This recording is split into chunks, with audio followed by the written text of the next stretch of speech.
Hello, welcome to another class. Today we're going to continue talking about relative clauses. In a previous lesson, we talked about relative clauses and we answered this question. What is a relative clause? We said a relative clause was part of a sentence. And we also mentioned that relative clauses give us information about the person or the thing that we are mentioning. Normally, a relative clause includes a word that begins with WH, like what, or who, or when, or where, and they also include the word that. But there is something important about relative clauses. They can function as a noun. For example, in this sentence, I understood what the teacher explained. Observe what the teacher explained. I understood what the teacher explained. And compare with this other sentence. I understood the lesson. If you observe the two parts that are in green, the lesson is a noun and it's working exactly as the other part in a sentence, what the teacher explained. What the teacher explained can be the lesson. So what the teacher explained is a noun clause. A clause that works or functions as a noun. In the sentence, I understood what the teacher explained. What the teacher explained is a noun clause. Relative clauses can also function as an adjective. For example, in this sentence, my daughter brought a homeless dog. Observe the word homeless. The word homeless is giving us information about the dog. It is telling us that the dog is a homeless dog. So, homeless is an adjective that modifies the noun dog. So, homeless means the dog was on the street. Yeah? The dog that my daughter brought was on the street. So, in the sentence, my daughter brought a homeless dog and the dog was on the street, we can see that we are repeating the dog and dog. And we're also repeating homeless and was on the street. So we can start creating a sentence that is going to have a clause by eliminating the dog that repeats and by replacing it with the words which or that.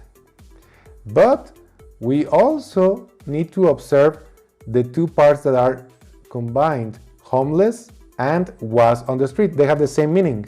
So we eliminate homeless and we have which was on the street to replace homeless. And we create the sentence. My daughter broke the dog that was on the street. Remember that we can use that or which to create sentences. So in this case, my daughter broke the dog that was on the street. That was on the street is giving us information about the dog, so it works as an adjective clause. Relative clauses can also function as an adverb. Let's observe this example. I will go to your house when I finish. Again, we begin a clause with WH, when I finish.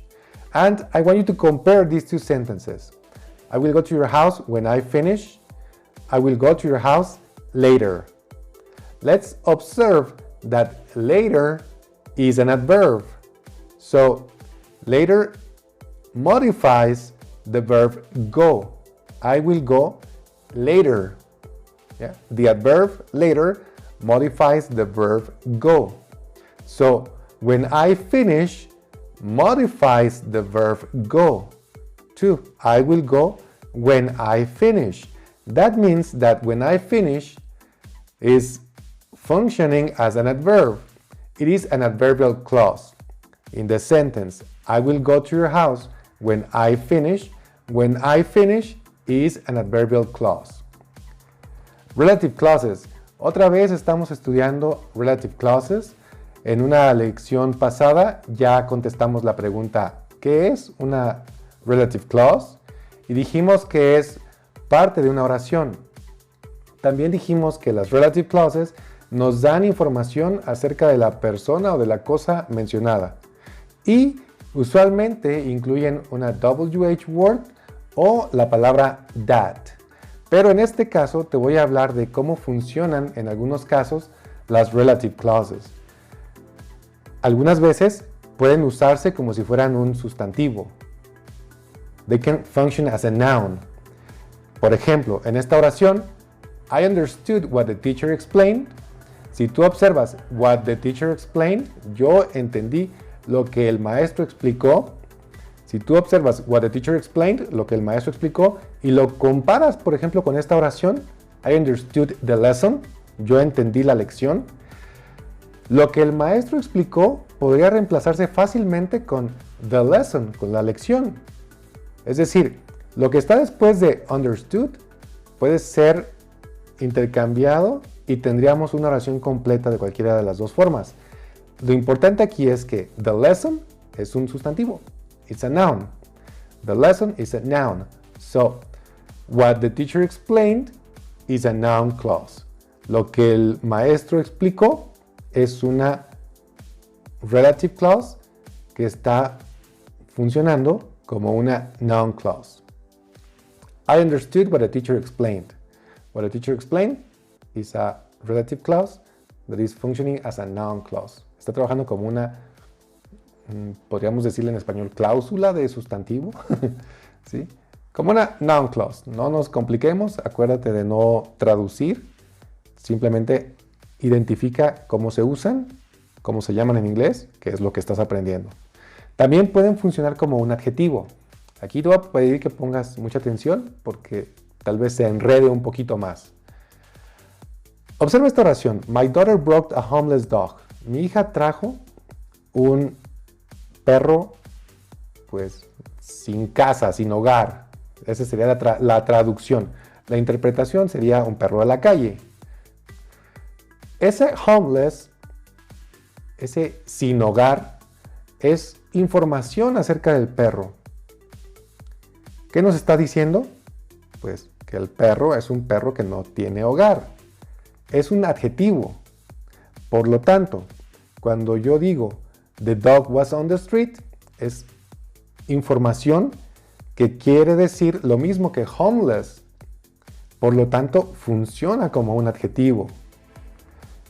Si comparamos estas dos frases, my daughter brought a homeless dog, the dog was on the street, estamos utilizando información que se repite de alguna manera. Mi hija trajo un perro de la calle. Y luego decimos, el perro estaba en la calle. Bueno, vamos a simplificarlo. Tenemos the dog y dog, se repite. Y también se repite homeless y el significado de homeless, was on the street. Bueno, vamos a empezar por eliminar eso que se repite. Quitamos the dog y lo reemplazamos con which o con that, que son las dos palabras que podemos utilizar para crear relative clauses. Posteriormente, observamos las otras dos partes que se repiten en la oración, homeless y was on the street. Y de igual manera, eliminamos una de ellas. My daughter brought a dog, which was on the street. O my daughter brought a dog that was on the street.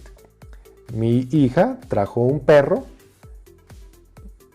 que estaba en la calle. O mi hija trajo un perro el cual estaba en la calle. Acuérdate otra vez. Traducciones, cuidado. Pero es importante que entendamos el significado. Esta parte que está en verde, that was on the street, es tu relative clause. Y como está dando información acerca del perro, entonces se denomina adjective clause. Está funcionando como un adjetivo. Las relative clauses también funcionan como un adverbio. Y si observamos este ejemplo, I will go to your house when I finish. Bueno, aquí observamos que si la comparamos con otra oración, I will go to your house later. En la segunda, later es un adverbio. Pero en las dos podríamos intercambiar esa información y seguiría siendo una oración completa, una oración que nos permite entender la idea sin problema. Es un adverbio, later, porque modifica el verbo go. I will go later. Sería una oración completa. De igual manera, when I finish es un adverbio. No propiamente, pero sí es una adverbial clause. ¿Por qué? Porque está funcionando como un adverbio que modifica el verbo go. I will go when I finish. I will go later. Later es un adverbio. When I finish, que funciona igual que ese later, es un adverbial clause. En tu oración, I will go to your house when I finish, tienes una adverbial clause. Espero que hayas tenido una idea más clara y más sencilla de estas relative clauses. Por favor, suscríbete. Please, subscribe. Y una vez más, thanks for watching. See you later.